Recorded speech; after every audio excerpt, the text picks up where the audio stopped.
Bismillah. Assalamualaikum warahmatullahi wabarakatuh. Hamdan katsiran tayyiban mubarakan fi kama yuhibbu rabbuna wa yarda. Ashhadu an la ilaha illallah wahdahu la syarika lah. Wa ashhadu anna Muhammadan abduhu wa rasuluh. Sallallahu alaihi wa ala alihi wa sahbihi ajma'in wa man tabi'ahum bi ihsanin ila yaumiddin, amma ba'd. Hadirin wal hadirat, para bapak, para ibu, saudara-saudari sekalian yang semoga senantiasa mendapatkan rahmat dan taufik dari Allah Subhanahu wa taala. Alhamdulillah, pada kesempatan subuh di hari ini kita masih diberi kesempatan oleh Allah Subhanahu wa taala dan juga diberi kesehatan oleh Allah Subhanahu wa taala, sehingga terutama yang hadir pada kesempatan kali ini di masjid ini bisa mendatangi masjid ini, kemudian melaksanakan serangkaian ibadah kepada Allah Subhanahu wa taala. Di antaranya adalah salat subuh secara berjamaah, kemudian juga sekaligus dilanjutkan dengan thalabul ilmi, mempelajari agama Islam ini. Semoga ikhtiar kita dengan melaksanakan hal-hal tersebut tadi mendapatkan keridhaan dari Allah Subhanahu wa taala, dan Allah menerima amal ibadah kita. Allah jadikan sebagai tabungan akhirat kita. Hadirin wal hadirat yang dimuliakan oleh Allah Subhanahu wa taala, pada kajian kita di kesempatan kali ini kita akan bahas kembali mengenai fikih al-asmaul husna, memahami kandungan makna di dalam nama-nama Allah yang sempurna yang disebut dengan al-asmaul husna. Setelah kita membahas beberapa dari nama-nama Allah, ya, di antaranya adalah Allah al-Ilah, Ar-Rabb, Ar-Rahman, Ar-Rahim, Al-Hayyul Qayyum, Al-Khaliqul Khalaq, Al-Khaliqul Bari'ul Musawwir, Al-Malikul Malik, Ar-Razzaqur Raziq, kemudian Al-Ahadul Wahid. Lalu selanjutnya adalah As-Samad, yang maha bergantung kepadanya segala sesuatu. Jadi As-Samad ini adalah salah satu dari nama-nama Allah.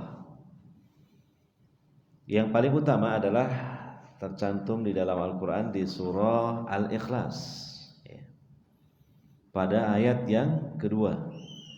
Allah Subhanahu wa ta'ala berfirman, A'udzubillahi minasyaitonirrajim. Bismillahirrahmanirrahim. Qul huwallahu ahad, Allahus samad, lam yalid wa lam yulad wa lam yakul lahu kufuwan ahad. Katakanlah, dialah Allah yang Maha Esa Tunggal. Nah, sudah kita bahas tentang asma Allah Al-Ahad, ya. Kemudian Allahus samad, dialah, ya, yang bergantung kepadanya, dialah Allah yang bergantung kepadanya segala urusan. Dia tidak beranak dan tidak pula diperanakan, dan tidak ada seorang pun yang setara dengan dia. Nah, jadi ini kita harus memahami makna As-Samad. Allah, ya, yang maha bergantung kepadanya segala sesuatu. Segala sesuatu yang ada di alam semesta ini bergantung kepadanya. Ya. Semuanya membutuhkan kepada Allah Subhanahu wa taala, tidak terkecuali semuanya. Ya. Allah saja yang tidak bergantung kepada siapapun, tidak membutuhkan apapun dan kepada siapapun. Tapi selain Allah semuanya bergantung dan membutuhkan Allah Subhanahu wa taala. Bagaimana tidak? Karena semuanya itu makhluk Allah, semuanya diciptakan oleh Allah Subhanahu wa taala. Semuanya memiliki keterbatasan, semuanya memiliki kekurangan. Semuanya memiliki kelemahan. Ya. Maka jelas Allah lah satu-satunya di mana Allah bergantunglah kepadanya segala sesuatu, segala makhluknya. Ya. Nah, Nabi SAW pernah mengatakan ya, di dalam hadis Al-Bukhari, ketika itu Nabi SAW mengatakan kepada para sahabatnya, apakah kalian tidak sanggup untuk membaca sepertiga dari Al-Quran pada satu malam? Hal tersebut memberatkan para sahabat. Mereka mengatakan, siapakah yang sanggup untuk melakukannya wahai Rasulullah? Ya, dalam satu malam membaca sepertiga dari Al-Quran, ya, 10 juz dari Al-Quran. Ya. Maka para sahabat menganggap hal itu adalah hal yang sulit untuk dilakukan, berat. Maka Rasulullah SAW bersabda, Allahul Wahidus Samad Thuluthul Quran, bahwa surah Al-Ikhlas itu adalah sepertiga dari Al-Quran. Ya, sepertiga dari Al-Quran. Ya, bukan berarti sepertiga dari Al-Quran ini sama dengan 10 juz, dalam artian kalau kita ingin khatam Quran ya udah baca Al-Ikhlas saja 3 kali sudah cukup gitu. Bukan itu. Ya, diringkas ya, jalan pintas. Ya. Enaknya kan gitu ya. Nah, maksudnya dilihat dari isi atau kandungan yang ada di dalam surah Al-Ikhlas, itu adalah menempati sepertiga dari isi atau kandungan Al-Quran. Karena isi dan kandungan Al-Quran itu ada 3 tema besar. Yang pertama adalah tentang kisah-kisah dan berita-berita yang akan terjadi baik menjelang hari kiamat ataupun setelah hari kiamat. Ya. Ini yang pertama. Yang kedua, tentang masalah syariat Allah berupa perintah maupun larangan. Ya, ini halal, ini haram. Nah, ini yang kedua temanya ini. Ya. Nah, kemudian yang ketiga temanya adalah tentang tauhid, ya, terutama tentang tauhid al-asma wa sifat. Nah, sedangkan surah Al-Ikhlas itu kalau kita lihat dari kandungannya, mulai ayat pertama sampai ayat terakhir, ayat yang keempat, itu mengusung tema tentang tauhid, terutama tauhid al-asma wasifat. Ya. Qul huwallahu ahad. Nah, itu kan asma Allah. Allahus samad, asma Allah. Lam yalid wa lam yulad, itu sifat Allah. Wa lam yakul lahu kufuwan ahad, itu sifat Allah. Maka dia adalah mengambil sepertiga dari tema-tema Al-Quran. Karena tema Al-Quran ada 3. Jadi itu maksudnya. Nah, kemudian makna dari As-Samad itu adalah ya, Allah yang maha agung, yang sempurna dalam ilmu, dalam hikmah, dalam kelembutan, dalam kekuasaan, dalam kemuliaan, serta semua sifatnya. Ya. Karena Allah Subhanahu wa ta'ala memiliki sifat-sifat yang maha sempurna, maka tentu layaklah dia menjadi tempat bergantung seluruh makhluknya. layaklah dia menjadi seluruh makhluknya bergantung kepadanya. Ya, makhluk itu lemah, Allah maha kuat. Makhluk itu fakir, Allah maha kaya. Ya. Makhluk itu bisa dikalahkan, Allah tidak bisa dikalahkan. Makhluk itu ada ketakutan, Allah satu-satunya yang bisa memberikan perlindungan. Makhluk itu terkadang terkena sakit, hanya Allah saja yang menyembuhkan. Ya, nah maka hendaknya kita iltija, ya, kita bersandar, kita ya bergantung kepada zat yang seperti ini, yaitu Allah Subhanahu wa ta'ala. Ya. Jadi ringkasnya demikian makna dari As-Samad, ya. Dan banyak para ulama menjelaskan, tapi intinya kurang lebih seperti itu makna dari As-Samad, ya. Seperti misalnya disebutkan dalam Al-Quran berkaitan dengan Allah, dialah As-Samad, ya. Yaitu di surah An-Naml ayat 62. An-Naml ayat 62. Ya. Amma yujibul muttarra idza da'ah wa yakshifus su'a wa yaj'alukum khulafa'al ard a ilahum ma'allah qalilan ma tadhakkarun.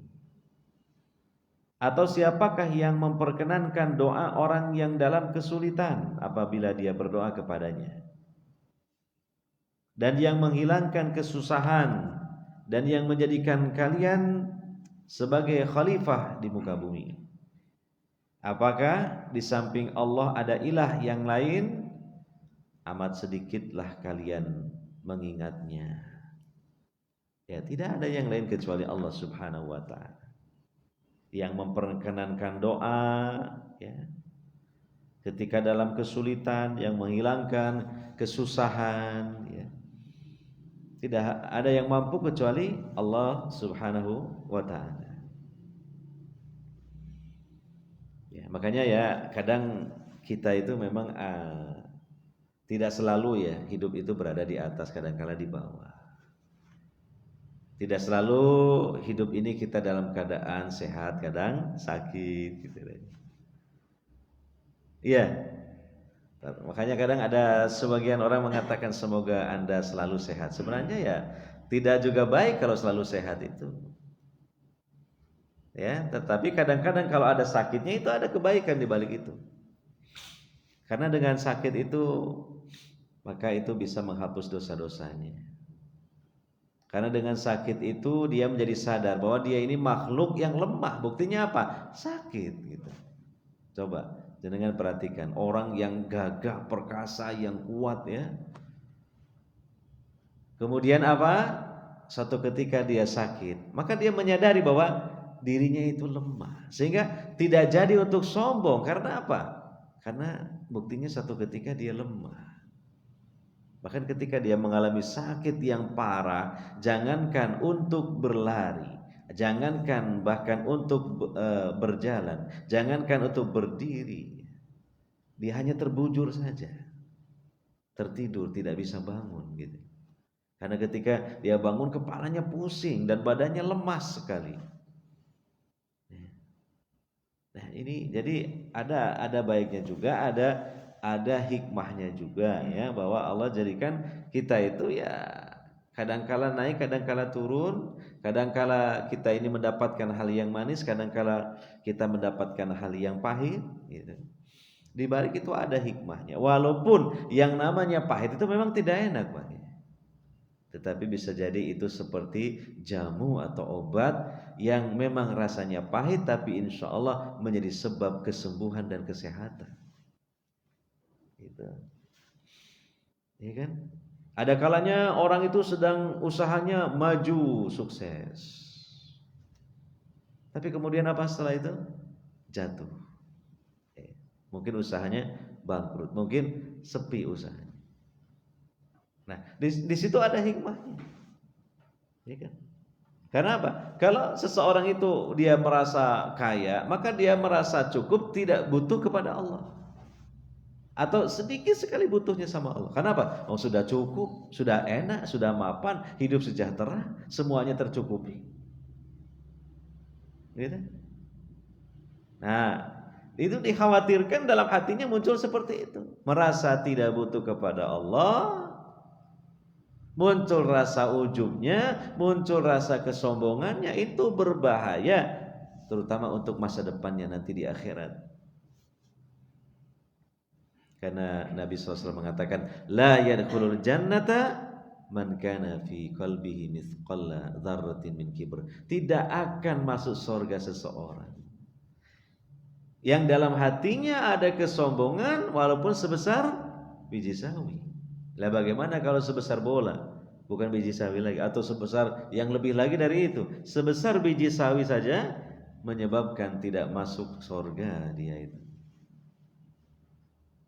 Ya. Tapi memang ya namanya kecenderungan hati manusia kan pengen yang enak-enak. Pengen yang serba cukup, serba ada, serba terpenuhi keinginannya, kan gitu ya. Tapi sebenarnya itu ya, dalam pandangan kerohanian, spiritual itu kurang baik seperti itu. Karena manusia memang seperti itu ya, watak dan karakternya gitu. Kalau terus-terusan dia itu kaya, tercukupi semua, hanya muncul rasa sombongnya, rasa angkuhnya. Dan apa? Kurangnya rasa kebergantungannya kepada Allah Subhanahu wa taala. Ini berbahaya dari sisi hati dan kejiwaannya. Coba Pak, panjenengan perhatikan ya. Orang itu kebanyakan yang rajin ke masjid ya, kalau dia sholat diusahakan khusyuk, kalau berdoa betul-betul memohon kepada Allah dengan sungguh-sungguh, dia betul-betul merintih dan menangis kepada Allah. Kapan itu Pak? Apa pas duitnya akeh, apa duitnya gak ono Pak? Iya. Apa pas uangnya berlimpah kaya raya, atau pas dia jatuh miskin Pak? Rasanya ya kok sulit kita ya, sekelas kita ya. Kok doa itu sampai merintih, menangis dalam keadaan kita kaya raya, kok ya sulit. Lebih mudah ketika apa Pak?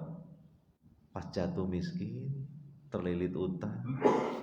Ya, banyak kebutuhan gak terpenuhi, gak tercukupi. Lah, itu baru lah mintanya sama Allah itu seperti itu. Nah, Allah suka hambanya yang beriman itu kalau kondisinya seperti itu, dalam artian bukan masalah miskinnya jatuhnya, tidak, tapi akibat dari itu dia semakin dekat kepada Allah, dia semakin merasa butuh kepada Allah, dalam doanya pun betul-betul butuh kepada Allah. Nah, kalau keadaannya dia sedang dalam keadaan berkecukupan, harta melimpah, nah doanya juga sekilas saja, sekedar gugur kewajiban istilahnya, sekedar syarat saja. Awas selesai mari gitu kan. Ya. Jadi begitulah kondisinya seorang hamba itu. Terkadang Allah berikan ya sesuatu yang pahit, tapi di balik itu ada sesuatu yang manis yang dapat menyehatkan keimanannya, yang dapat menstabilkan kejiwaannya. Nah, terutama ini berkaitan dengan nama Allah sekaligus sifat Allah As-Samad tadi, yang maha segala makhluk, segala urusan bergantung kepadanya, kepada Allah Subhanahu wa ta'ala. Kalau sudah kita itu dalam keadaan kepepet, kalau kita sudah dalam keadaan mungkin sakit belum kunjung sembuh ya, betul-betul kita akan bisa mendalami dan meresapi makna dari nama Allah As-Samad. Karena apa? Manusia gak mampu untuk memberikan kesehatan, manusia tidak mampu untuk memberikan kesembuhan ya, hanya Allah saja yang mampu. Maka hatinya betul-betul sepenuhnya bergantung kepada Allah Subhanahu wa ta'ala. Berarti orang itu sudah betul-betul melaksanakan konsekuensi dari asma Allah As-Samad. ya kita tidak harap-harap juga ya keadaan yang membuat kita itu betul-betul susah dan sedih, ya kan? Nah, ada tentunya kita ya mengharap seperti itu. Cuma kan kalau memang sudah takdir Allah, mau bagaimana lagi? Kita pelan-pelan kemudian mengkondisikan hati kita. Kita pelan-pelan kemudian mulai menata hati kita. Kita pelan-pelan kemudian apa? Ikhtiar untuk banyak-banyak bergantung dan memohon kepada Allah Subhanahu wa taala. Syukur kalau Allah memberikan kesembuhan. Kalaupun tidak, setidaknya apa? Dia sudah ada pada posisi yang istimewa. Karena dia sudah kembali kepada jati dirinya sebagai hamba Allah yang sejati. Ya, namanya hamba itu apa? Butuh kepada Tuannya, meminta kepada Tuannya, bergantung kepada Tuannya, berharap besar kepada Tuannya. Nah, kita ini adalah hamba Tuhan kita, ya Tuhan kita Allah Subhanahu wa taala. Ya. Nah, ini makna dari apa tadi? Nama Allah As-Somad. Semakin seseorang paham makna dari As-Somad dan semakin dia bergantung kepada Allah, Allah semakin cinta kepadanya. Allah akan angkat derajatnya. Inilah seseorang yang mantap tauhidnya. Ya, dan insya Allah ya, itu menjadi sebab Allah akan meringankan penderitaannya yang berat. Insya Allah Allah akan memberikan ya kepadanya kesembuhan dari penyakit dan sakit. Nah, ini yang coba kita belajar untuk bagaimana ya memahami dengan benar makna As-Somad, lalu kita lakukan satu konsekuensi dari As-Somad, betul-betul bergantung kepada Allah. Adapun ikhtiar silakan, tetapi itu hanya sebab saja. Hanya sebab saja. Berapa banyak orang minum obat tidak kunjung sembuh dari sakitnya. Berapa banyak orang minum obat sekali sembuh. Berarti kan bukan karena obatnya, tetapi Allah memang yang menghendaki untuk memberikan apa? Kesembuhan. Ada orang sakit gak diobati dijarno, ya juga sembuh. Katanya apa? Waras-waras dewi, sembuh-sembuh sendiri. Keliru ucapannya. Allah yang menyembuhkan. Lalu di mana itu nama Allah As-Somad, tempat semua makhluk bergantung? Waras-waras sendiri, sembuh-sembuh sendiri, tidak ada. Karena seluruh makhluk itu di bawah dari pengaturan dan kehendak Allah Subhanahu wa taala, tidak ada yang berjalan sendiri, semua itu atas izin dan kehendak Allah Subhanahu wa taala. Yeah. Nah, ini As-Somad. Kemudian sekarang yang kedua atau yang berikutnya kita lanjutkan. Asmaul Husna yang berikutnya adalah Al-Hadi. Kalau ada orang namanya Pak Hadi ya enggak apa-apa, cuma jangan Pak Al-Hadi, ada alnya. Karena kalau Al-Hadi itu adalah Allah Subhanahu wa taala. Banyak ya yang namanya Hadi kan? Iya, jangan Al-Hadi. Kalau Hadi saja boleh lah ya, tapi kalau Al-Hadi itu enggak boleh, sebab itu nama Allah. Karena sudah tertentu maksudnya ya, yaitu Allah Subhanahu wa taala. Nah, Al-Hadi itu maknanya apa? Allah yang Maha memberi petunjuk. Nah ini ya. Lah kita ini makhluk ini butuh kepada petunjuk. Hidup ini tanpa petunjuk ya bingung ya. Coba kalau kita ini sebelum kenal Islam, lah hidup ini bingung. Untuk apa ya hidup ini gitu. Ya kan? Tidak tahu arah dan tujuan. Ya jangankan itulah, dalam hal yang sepele sajalah. Misalnya panjenengan ya diajak sama orang naik mobil gitu kan. Kemudian apa? Ketika sudah dalam perjalanan jenengan tanya, "Pak, niki kajenge teng pundi?" "Mbok garung." Waduh, Wes turun aja kene turun gitu kan. Wes turun aja kene gitu kan. Turunkan saja saya di sini gitu kan. Oh, enggak jelas tujuannya nanti. Khawatirnya nanti apa? Dibawa ke tempat yang kemudian nanti dia tertimpa mara bahaya. Gitu.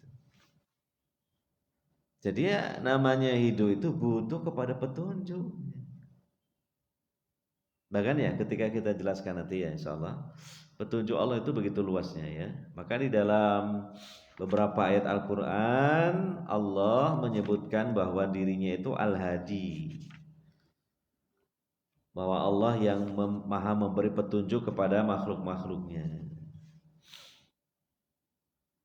Ya, misal di surah Al-Hajj ayat 54, wa innallaha lahadil ladzina amanu ila siratim mustaqim. Dan sesungguhnya Allah adalah pemberi petunjuk bagi orang-orang yang beriman kepada jalan yang lurus. Ya, banyak di ayat Quran yang menyebutkan tentang Allah itu yang maha memberi petunjuk. Dalam surah Al-A'la ya sering dibaca ya, ayat 2 dan 3. Alladzi khalaqa fasawwa walladzi qaddara fahada. Yang menciptakan dan menyempurnakan penciptaannya, dan yang menentukan kadar masing-masing dan memberi petunjuk. Ya, memberi petunjuk. Di surah Al-A'la ya disebutkan kan walladzi qaddara fahada tadi. Fahada, maka Allah yang memberi petunjuk. Nah, petunjuk atau hidayah yang Allah lakukan terhadap makhluk-makhluknya ini itu diantaranya ada dua. Yang pertama hidayah yang sifatnya umum, petunjuk yang sifatnya umum. Dan ini berlaku bukan hanya untuk manusia saja, tapi juga untuk binatang-binatang, hewan-hewan. Ya, loh, hewan apakah butuh kepada petunjuk? Terus dalam kenyataannya bentuk petunjuknya seperti apa? Nah, ini dijelaskan oleh para ulama, hakikatnya itu atas petunjuk Allah. Contoh ya, seekor binatang terlahir, misalnya kucing lah, kucing. Lah, Allah berikan petunjuk kepada ibu dari kucing itu. Apa ya? Nek nyeluk napa? Ibu napa? Induknya. Induk kucing. Iya. Kalimatnya yang pas ngoten ya. Bahasa kan itu. Iya. Nah, Allah berikan petunjuk kepada induk kucing untuk kemudian apa? Istilahnya bahasa Jawa ngerumat, merawat si bayi kucing itu. Jangan perhatikan ya kalau yang sudah pernah punya piaraan kucing itu, kucing betina kemudian bunting kemudian melahirkan. Nah, kira-kira gimana? Jangan perhatikan. Induk kucing itu kan langsung merawat si bayinya itu, dijilati biasanya. Karena kalau baru lahir itu kan anak kucing masih bercampur dengan ya apa istilahnya cairan-cairan ketika memang induk kucing melahirkan itu dijilati, ada bercampur darah lah gitu ya, kotoran-kotorannya dijilati sampai bersih. Lah itu induk kucing nggak sekolah kok, nggak ada sekolahnya begitu. Ya nggak ada yang ngajari, siapa yang ngajari? Hewan. Ya hewan itu kan makhluk yang tidak memiliki akal. Tapi kok begitulah, ada satu naluri istilahnya atau insting untuk seperti itu. Ya sayang sama anaknya, mulai baru lahir sudah disayang, dijilati tadi, kemudian apa disusui. Lah itu adalah Allah yang memberikan petunjuk kepada binatang itu, kepada induk kucing itu. Nah, demikian juga anak-anak kucing Allah berikan petunjuk, langsung ngerti mana induknya. Ya itu induknya yang melahirkan. Walaupun mungkin di sampingnya ada kucing betina lain yang lewat. Anak kucing ini tidak mengikuti yang tadi yang lewat. Karena apa? Allah sudah berikan petunjuk bahwa ibunya, induknya yaitu. Gitu. Hingga kemudian bayi kucing itu tumbuh jadi besar. Cobalah kemengintil. Gitu. Kepada siapa? Induknya, bukan kucing betina yang lain. Gitu. Nah ini namanya apa? Allah yang memberikan petunjuk. Gitu. Jadi tidak hanya pada manusia saja, tapi juga pada binatang. Ini namanya petunjuk secara umum. Petunjuk secara umum. Ya. Dan ini dapat kita renungkan fenomena alam yang terjadi pada binatang. Gitu. Bahkan kadangkala ya kemampuan yang Allah tunjukkan kepada binatang itu ngalah-ngalahkan manusia kadangkala dalam satu sisi. Contoh kayak tawon ya, bisa membuat sarang yang begitu rapi. Sarang tawon nih, yang bentuk-bentuknya itu kan bentuk apa heksagonal, bentuk persegi 6 di dalam sarangnya itu. Kira-kira kita mampu betul niru bikin gitu? Tidak bisa, susah. Iya. Paling kita bikin kotak-kotaknya untuk supaya nanti tawon itu di situ bikin sarangnya, bikin sarang lagi, bukan tinggal di kotak itu. Iya. Nah itu yang mengajari tawon bikin sarang siapa? Ya tidak ada. Oh ini ada syekhnya tawon ngajari, enggak ngajari. Gitu. Dari mana kemampuan seperti itu? Dari dulu sejak ada tawon sampai sekarang ya tetap seperti itu. Mereka bikin sarangnya ya seperti itu. Tidak ada perubahan. Ya. Dan rapi hasilnya seperti itu dari dulu sampai sekarang. Nopo tawon pernah belajar kuliah teknik sipil? Oh, enggak ada. Untuk bikin rumahnya sendiri enggak ada. Nah, semuanya itu ilham dari Allah. Itulah yang disebut petunjuk dari Allah karena Allah Al-Hadi. Bahkan tawon itu perilaku nih kalau diperhatikan. Setelah bikin sarang gitu ya. Nah, mereka berkelompok, berkoloni gitu kan biasanya. Nah mereka keluar dari sarangnya itu mencari sari-sari bunga-bunga, sari bunga sebagai makanannya. Mereka menempuh perjalanan yang sangat jauh, berpuluh-puluh, beratus-ratus kilometer kadang-kadang. Allah beri kemampuan seperti itu, melewati lebatnya ya hutan belantara, melewati beberapa bukit, kadang pegunungan, gitu kan. Hingga mereka mendapatkan yang mereka inginkan dari sari-sari bunga dan sebagainya. Setelah itu mereka kembali lagi nggak keliru. Nggak ada pak, siletanya tawon itu kesasar. Esok mulai nggak balik, terus kemudian apa? Masuk ke sarang tawon kelompok lain itu nggak ada seperti itu. Ya, nah kadang-kadang kemampuan seperti ini ngalah-ngalahkan manusia. Kadang manusia ya, kadang lupa atau namanya tersesat mungkin ketika meninggalkan rumahnya di hutan, balik enggak ketemu rumahnya karena tersesat.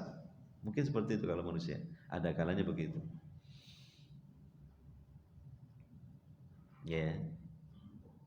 Tapi kalau tawon contohnya atau burung-burung yang punya sarang itu. Walet, coba perhatikan waletnya. Walet. Ada daerah-daerah pesisir utara kan biasanya punya ya usaha memelihara walet ya, dengan dibikinkan gedung-gedung. Kadang-kala rumah-rumah walet lebih besar, lebih bagus dari rumah yang punya walet. Gitu. Iya. Itu di waktu pagi biasanya keluar semua, keluar walet. Wah, mungkin tidak tahu berapa ribu itu waletnya. Kalau yang sudah memang banyak penghuninya. Nah itu mereka cari makan, wah kemana-mana, karena menempuh jarak beratus-ratus kilo, kadang berpuluh-puluh kilo, gitu. Lah kemudian apa? Di waktu sore, lah, kok ngerti ngoten? Di waktu sore, kembali lagi ke rumah waletnya itu, ke sarangnya itu. Ya, ndak keliru juga gitu. Ndak kemudian masuk ke sarang yang di sebelahnya, ndak juga. Gitu.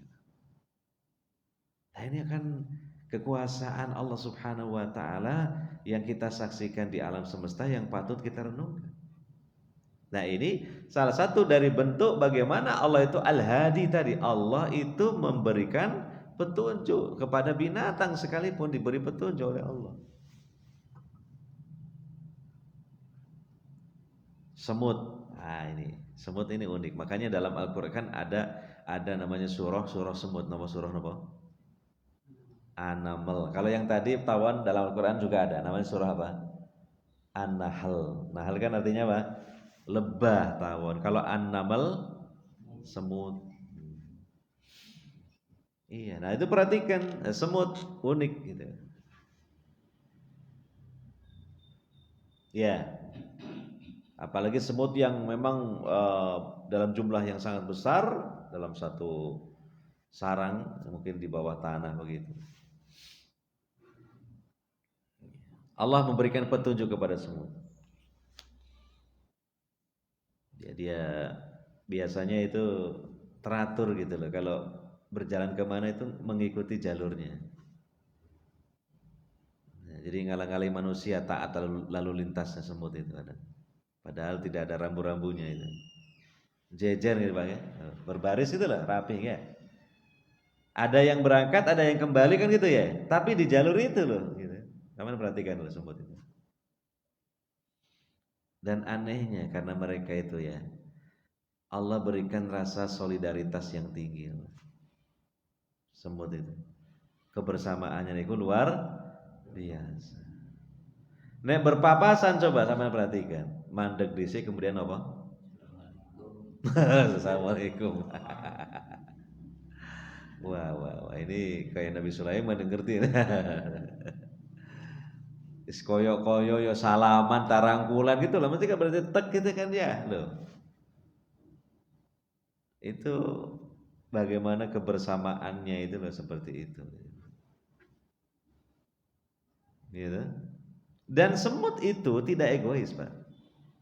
Kalau satu semut menemukan makanan, apalagi dalam ukuran yang besar, dia akan beritahukan dulu teman-temannya. Beritahu, akhirnya kemudian apa? Mereka berangkat dalam jumlah yang besar, yang banyak, kemudian gotong royong. Jadi nilai-nilai kebersamaannya luar biasa. Kita akan perhatikan ya, benda seberat apapun, sebesar apapun mesti bisa diusung oleh semut. Karena apa? Karena ada gotong royong, ada kerjasama yang luar biasa. Lalu bersama-sama dengan susah payah dibawa ke sarangnya, lalu kemudian dimakan bersama, berbagi itu. Nah seperti ini nih, siapa yang ngajari? Nah ini Allah yang memberikan petunjuk. Dan yang lain-lainnya dari perilaku-perilaku binatang ini bisa kita cermati dan kita ambil pelajaran. Yang di situ kita akan tahu, oh memang Allah itu tadi Al-Hadi yang memberikan apa? Petunjuk sampai pun kepada binatang-binatang. Supaya mereka bisa tetap eksis, bertahan hidup. Allah ajarkan kepada mereka bagaimana mengurus anak mereka, bagaimana mengurus diri mereka, bagaimana mencari makan. Allah berikan kelebihan masing-masing gitu. Gitu. Saya dulu suka kucing ya, pelihara kucing. Cukup lama saya istilahnya berinteraksi dengan kucing. Itu saya perhatikan ada kelebihan kucing. Kalau dia itu keracunan atau mungkin sakit perut, dia cari rumputan tertentu. Kemudian dimakan, setelah itu dia muntah. Setelah muntah ya sehat. Lah, itu berarti kan dia punya cara bagaimana mengeluarkan racun dari tubuhnya. Nah, ini siapa sih ngajari? Ya Allah tadi Al-Hadi yang memberikan apa? Petunjuk. Iya, pengobatan herbal mengobati diri sendiri, gak ngerepotno wong. Jadi perhatikan kucing, siapa yang ngajari untuk mengasah kukunya? Biasa, bisa mengasah kukunya. Dicakar-cakar nang wit, nang pohon. Itu maksudnya apa? Mengasah kukunya. Dan juga supaya bersih kukunya. Nah, jadi banyak ya perilaku-perilaku binatang ya dengan kekhasannya masing-masing, kelebihannya masing-masing, bagaimana mereka merawat keturunannya, bagaimana merawat dirinya sendiri, bagaimana mereka membuat rumahnya atau sarangnya, bagaimana mereka dalam mencari makan gitu. Singa, macan, itu punya keahlian dalam berburu dan menangkap makanannya. Masya Allah sampai ini namanya raja hutan singa macan ini. Bajul loh dipangan. Iya. Buaya, buaya di sungai itu bisa diterkam oleh macan, macan tutul. Padahal buaya sendiri ya pemakan daging, gitu. Dia juga raja sungai, gitu. Tapi ya, nah Allah berikan kemampuan macan itu untuk berenang dan memburu buaya lalu membawanya ke daratan. Jadi ini namanya seperti ini kan Al-Hadi, nama Allah yang Maha memberi petunjuk. Gitu. Ini namanya petunjuk yang sifatnya umum.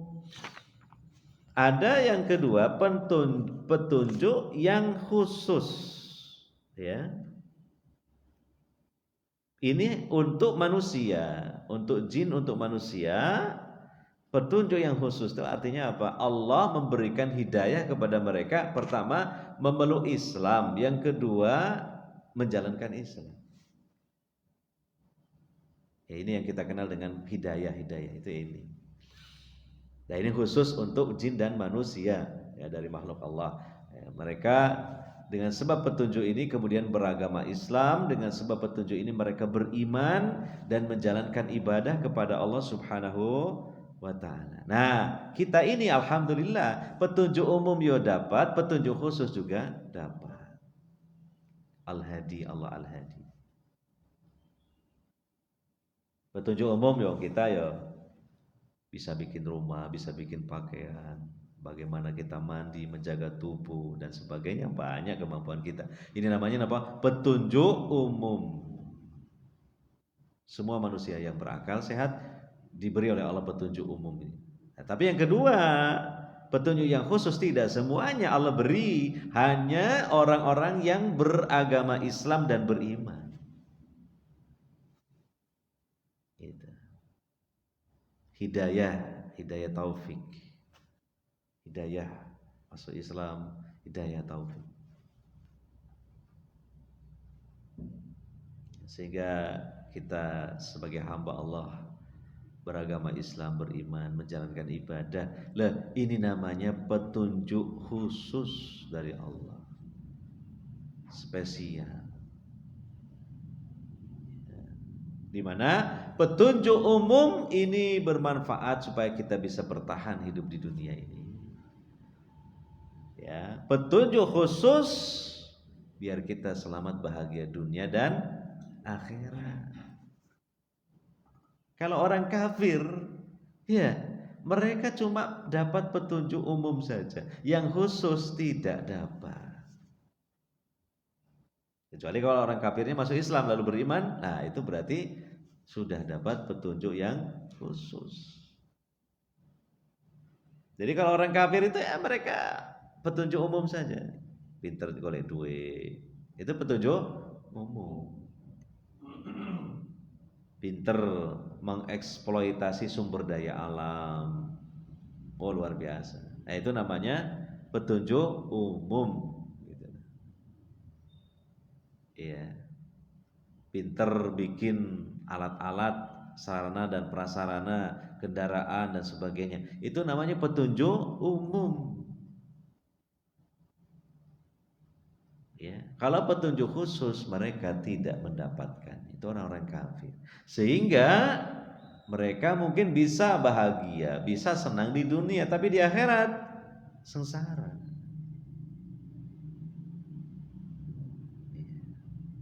Nah, makanya kita bersyukur kepada Allah Al-Hadi. Karena Allah memberikan petunjuk yang bahkan sempurna bagi kita. Petunjuk umum iya dan bahkan petunjuk khusus. Itu. Di dalam ayat Al-Quran disebutkan itu. Ya. Petunjuk umum, petunjuk khusus. Petunjuk khusus diantaranya di surah Al-Kahfi ayat 17 sering kita baca ya. Wa may yudlil falan tajida lahu waliyam mursyida. Barang siapa yang diberi petunjuk ya, barang siapa yang disesatkan oleh Allah, maka tidaklah engkau mendapati baginya seorang pelindung maupun yang memberikan petunjuk. Gitu.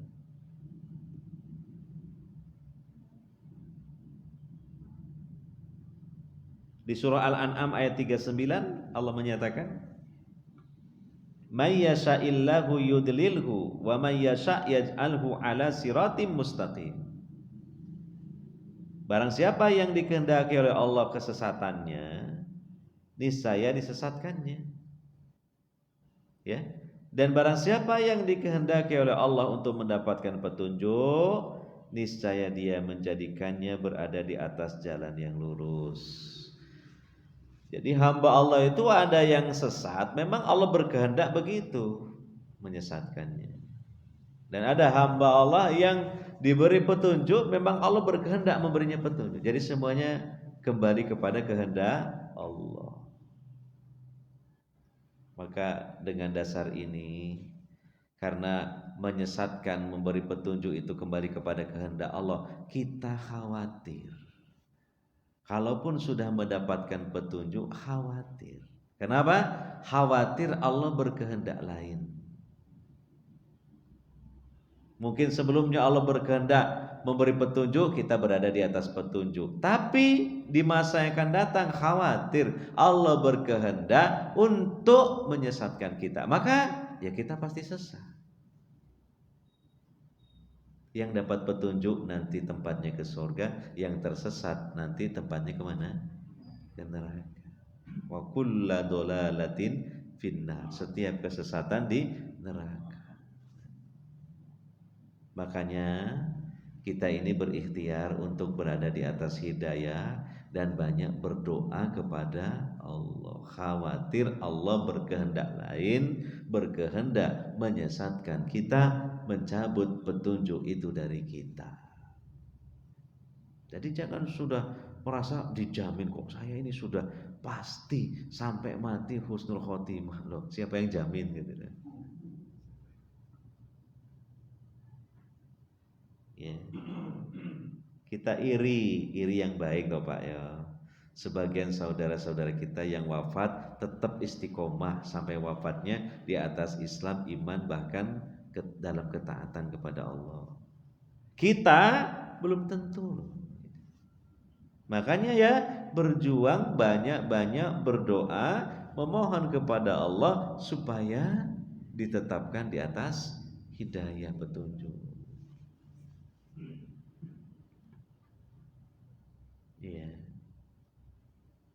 Karena semua itu kan kembali atas kehendak Allah. Kita dapat petunjuk ya kehendak Allah. Maka khawatir nanti Allah berkehendak lain, berkehendak menyesatkan kita. Nah, makanya doa kepada Allah. Seperti doa yang bagaimana? Di surah Ali Imran itu doanya. Rabbana la tuzigh qulubana ba'da id hadaitana wa hab lana min ladunka rahmah innaka antal wahhab. Wahai Rabb kami, jangan engkau sesatkan hati kami setelah engkau memberikan petunjuk pada kami. Ini kan harus ada kekhawatiran kita seperti itu. Walaupun sudah berada di atas petunjuk, khawatir nanti Allah berkehendak menyesatkan kita setelah Allah memberikan petunjuk kepada kita. Lebih baik Allah menyesatkan kita kemudian memberi petunjuk kepada kita. Jadi Allah memberikan petunjuk setelah Allah menyesatkan kita. Itu lebih baik daripada kebalikannya, menyesatkan kita setelah Allah memberi petunjuk. Apa enggak khawatir kita? Selagi manusia hidup ini dikepung dengan berbagai fitnah, selalu diserang oleh setan untuk disesatkan oleh setan dengan berbagai macam upaya dan caranya. Ya. Nah, ini penting kita menyadari hal tersebut. Penting. Kembali kepada pembahasan tadi ya. Makanya ketika kita ini mendapatkan petunjuk yang sempurna, petunjuk yang umum, petunjuk yang khusus, bersyukur kepada Allah. Siapa yang bersyukur, Allah akan tambahkan nikmatnya. Nikmat hidayah disyukuri, Allah tambahkan nikmat hidayah itu. Nikmat hidayah dikufuri, lah Allah nanti akan kurangi, bahkan mungkin Allah akan cabut, naudzubillah, nikmat hidayah itu. Ya. Makanya ya, orang-orang yang mereka itu sukses di akhirat, masuk ke dalam surga ya, mereka menyanjung Allah, bersyukur kepada Allah dan mengungkapkan rasa gembira. Terutama nikmat Allah yang paling besar sehingga menghantarkan mereka kepada surga adalah nikmat hidayah. Ya, seperti yang disebutkan di surah Al-A'raf ayat 43. Ya, para penghuni surga itu mengatakan alhamdulillahilladzi hadana lihada wa ma kunna linahtadiya laula an hadanallah. Segala puji milik Allah yang telah menunjuki kami kepada surga ini. Itu tadi karena dengan sebab petunjuk hidayah terhantarkan ke surga. Dan kami sekali-kali tidak akan mendapat petunjuk kalau Allah tidak memberi kami petunjuk. Ungkapan yang dalam sebagai rasa syukur dan kegembiraan atas nikmat Allah berupa hidayah petunjuk sampai terhantarkan ke mana? Surga. Alhamdulillahilladzi hadana lihada wa ma kunna linahtadiya laula an hadanallah.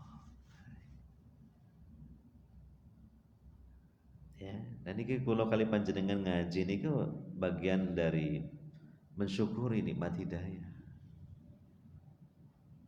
Ya, nikmat hidayah. Bahkan dari pengajian ini loh kita bisa menjadi tahu secara jelas bahwa hidayah ini nikmat yang sangat besar. Ya, sejauh mana keutamaan nikmat hidayah ini kita tahu dari majelis ilmu. Ya. Nah, ini nama Allah Al-Hadi ya. Makanya kita sangat berharap melalui doa-doa kita kepada Allah Subhanahu wa taala untuk selalu mendapatkan hidayah karena Allah itu Al-Hadi tadi. Bahkan kata para ulama ya, kita meminta kepada petunjuk itu juga petunjuk dalam kehidupan sehari-hari. Ketika misalnya dalam keadaan kita safar lalu kemudian kita tersesat, minta petunjuk kepada siapa? Kepada Allah. Apalagi setelah upaya kita kerahkan gitu kan. Mau lihat di Google Map gak bisa karena baterai HP-nya sudah habis. Mau ngecas HP, ono ces-cesane cuma gak ono colokane listrik. Gila kan percuma gitu. Iya. Pengen bertanya sama orang kemana arah kita nggak bisa karena nggak ada orang. Udah notok mentok kita nggak bisa, tersesat lah. Terakhir apa? Minta petunjuk kepada Allah melalui doa. Ya Allah, tunjukkan kami kemana arah perjalanan kami yang selamat dan benar. Minta sama Allah. Ya nggak tahu bagaimana Allah nanti memberikan petunjuk. Caranya gimana? Moro-moro opo nggak tahu itu. Gitu ya. Itu perintah dari Nabi Sallallahu Alaihi Wasallam untuk ya di dalam hadis fahduhum, ya, pas apa minta petunjuklah kepada Allah di saat kita tersesat dalam segala hal, baik dalam kehidupan yaitu petunjuk berupa hidayah beragama maupun petunjuk-petunjuk ketika dalam perjalanan kita tersesat. Ya, melaksanakan ibadah haji, melaksanakan ibadah umroh, kemudian kita itu terlepas dari jamaah kita, dari rombongan kita, bingung kita mau pulang ke maktab kok bingung kemana ini arahnya ini, mau nanya sama orangnya orang asing, bahasa asing, gak iso bahasa asing lah, maka apa? Berdoa kepada Allah, ya Allah beri saya petunjuk, kembalikan saya ke maktab saya, kembalikan saya ke maktab saya dengan selamat. Loh, minta sama Allah. Dia tidak tahu nanti Allah punya cara. Mungkin mengirim malaikat dalam bentuk manusia lalu mengambil tangan kita lalu membawanya. Ya Allah punya cara memberikan apa? Petunjuk itu.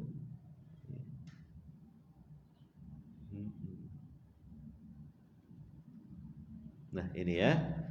Nah, ini saja mungkin yang dapat kita bahas pada kesempatan subuh di hari ini ya. Dua nama Allah. Pertama apa Pak? Nama? As-Samad. Yang kedua? Al-Hadi. As-Samad itu apa artinya? Allah yang bergantung kepadanya segala urusan atau segala sesuatu. Ya, kalau Al-Hadi, Allah yang Maha memberi petunjuk. Nah, diingat-ingat nanti kalau pas baca Asmaul Husna, dengar orang lain membaca Asmaul Husna, kita ngerti, oh itu terjemahannya, itu artinya, itu maksudnya. Ya, ya, bagaimana sangat naif loh kita ini hamba Allah kok kurang kenal Tuhan kita itu. Nopo, males mempelajari tauhid al-asma wa sifat. Besok mulai kita di alam kubur sudah ditanya oleh Allah, man rabbuka, sopo pangeranmu, siapa Tuhan. Nah ini yang bisa menjawab ya diantaranya yang ngaji tauhid al asma wa sifat ini. Ya, jadi jangan sampai tidak kenal gitu. Apalagi Allah punya sejumlah nama-nama dan sifat-sifat yang maha sempurna, yang beragam nama-nama dan sifat-sifatnya itu. Jadi ini belajar tauhid sama sifat, ini ilmu Islam yang paling tinggi. Kalau ngajinya kita ikhlas sergap, dapat pahalanya paling tinggi. Cuma ya gitu, godaannya gitu. Malas. Ngaji tauhid asma wa sifat malas gitu. Kalau satu amal kebaikan dalam Islam kita itu kok malas sekali mengerjakannya, perlu dicurigai. Curiganya apa? Amal tersebut hebat, Pak. Amal tersebut apa? Hebat. Makanya kalau kita bisa melawannya, menerjangnya, kita berhasil untuk kemudian tekun mempelajarinya, Masya Allah, ini nikmat yang sangat besar.